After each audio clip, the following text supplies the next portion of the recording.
प्यारे बच्चों, आज 9वीं कक्षा विषय भूगोल पेज नंबर 48 विषय भूगोल में आज हमें स्थानीय वायु प्रवाह के बारे में चर्चा करेंगे। तो सबसे पहले हम भूपृष्ठ के वाणिज्यिक पवन की तरह नियमित वायु प्रवाह और मानसूनी हवा की तरह गौण प्रवाह के अतिरिक्त अर्थात अलावे संसार के अलग अलग भागों में कुछ अन्य प्रकार के वायु प्रवाह भी देखे जाते हैं। वस्तुतः कुछ स्थानीय कारक जैसे भू अवयव की विविधता एवं ऊंचाई में अंतर के कारण एक सीमित अंचल में जिस वायु प्रवाह की सृष्टि होती है उसे स्थानीय वायु प्रवाह अथवा तृतीयक वायु प्रवाह भी कहते हैं। इसे स्थानीय अथवा अनियमित वायु प्रवाह भी कहते हैं। किसी स्थान के मौसम निर्धारण में ऐसे वायु प्रवाह का प्रवाह उतना ही सीमित होता है जितना स्थानीय वायु प्रवाह के अंतर्गत जलीय वायु, स्थलीय वायु, पर्वतीय वायु, भूपृष्ठीय वायु आदि आते हैं।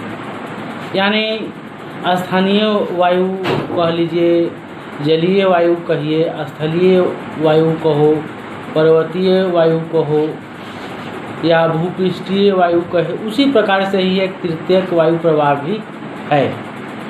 अब हम एक और अंतर के बारे में चर्चा करेंगे। वह अंतर है जलीय वायु और स्थलीय वायु। दोनों तो ऐसे हवा ही हैं, लेकिन दोनों में समानताएं बिल्कुल भी नहीं, दोनों असमान हैं और दोनों का कार्य एक जैसा होते हुए भी भिन्न भिन्न अर्थात अलग अलग है। तो हम जानते हैं कि जल भाग और स्थल भाग की ताप ग्रहण एवं ताप त्यागने की क्षमता अलग अलग होती है।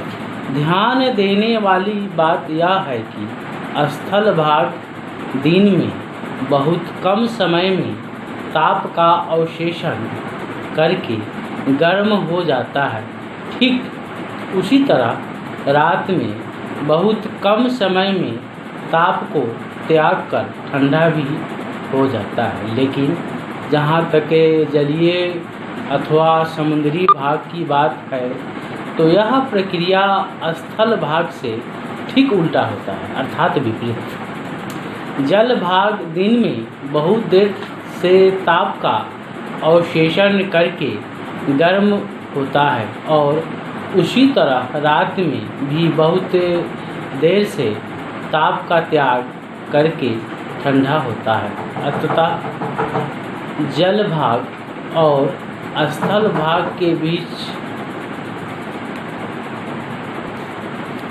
तो जल भाग दिन में बहुत देर से ताप का अवशेषण करके गर्म होता है और उसी तरह रात में भी बहुत देर से ताप का त्याग करके ठंडा होता है। अतः जल भाग और स्थल भाग के बीच ताप अर्थात उष्णता का अंतर होता है। अर्थात दिन में जल भाग की अपेक्षा स्थल भाग अधिक गर्म रहता है और रात में स्थल भाग की अपेक्षा जल भाग अधिक गर्म रहता है। यहाँ ध्यान देने वाली बात यह है कि दिन में जल भाग के अपेक्षा अर्थात अलावे स्थल भाग अधिक गर्म रहता है और रात में स्थल भाग ठंडा हो जाता है और जल भाग गर्म रहता है। इस प्रकार के ताप में अंतर के कारण स्थानीय रूप से वायु दाब में भी प्रायः अंतर देखा गया। अर्थात दिन में जल भाग में उच्च दाब और रात में स्थल भाग में उच्च दाब होता है। अतः स्थानीय दाब होने के कारण वायु प्रवाह की सृष्टि उत्पत्ति होती है। इस प्रकार दिन के समय जल भाग से समुद्र से स्थल भाग की ओर प्रवाहित होने वाली वायु को जलीय अथवा सागरीय वायु कहा जाता है। दूसरी ओर रात में स्थल भाग से जल भाग की ओर बहने वाली वायु को स्थलीय वायु कहा जाता है। और विषुवतीय उष्णकटिबंधीय और उप उष्णकटिबंधीय अंचलों के लगभग सभी उपकूलवर्ती अंचलों में इस प्रकार की हवा चलती है। और मेरे प्यारे 9 कक्षा के सोशल साइंस पढ़ने वाले विद्यार्थी अपने अपने पेज नंबर 49 में अर्थात 49 में जो चित्र संख्या 2.12 में जो दिखाया गया है, जलवायु दिन में और स्थल वायु रात में किस प्रकार निम्न दाब बनता है, गर्म स्थल भाग है, जलवायु है, सूर्य की रोशनी है, किस प्रकार उच्च दाब बनता है, फिर ठंडा जल, इस प्रकार के बनाए गए हैं, उनको देखकर समझेंगे और अपनी प्रतिक्रिया हमें फीडबैक के रूप में अवश्य देंगे। दूसरी तरफ है उपत्यका और पर्वतीय वायु। तो संसार के अलग अलग भागों में, जो पेज नंबर 50 है, संसार के अलग अलग भागों में ऋतुओं के अनुसार स्थानीय तौर पर गर्म और ठंडी हवा बहती है। इस प्रकार के स्थानीय वायु प्रवाह के सामयिक होते हुए भी किसी स्थान के मौसम पर व्यापक प्रभाव पड़ता है। बच्चों, पहाड़ों की तलहटी में जलीय एवं स्थलीय वायु की तरह ही हवा बहती है। पहाड़ी हवा आर्द्र अर्थात गर्म होने के कारण इसका ताप शोषण की क्षमता, पहाड़ी हवा आर्द्र यानी हल्का होने के कारण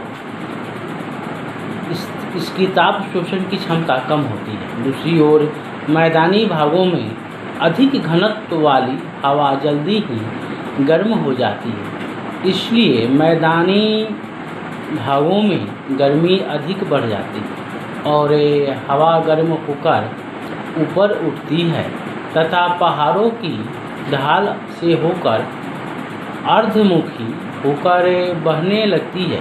इस प्रकार दिन के समय नदी, घाटी अथवा मैदानी भागों से पहाड़ी ढलानों से होकर ऊर्ध्वमुखी बहने वाली हवा को उपत्यका घाटी वायु कहा जाता है। लेकिन रात के समय यह स्थिति बिल्कुल विपरीत होती है।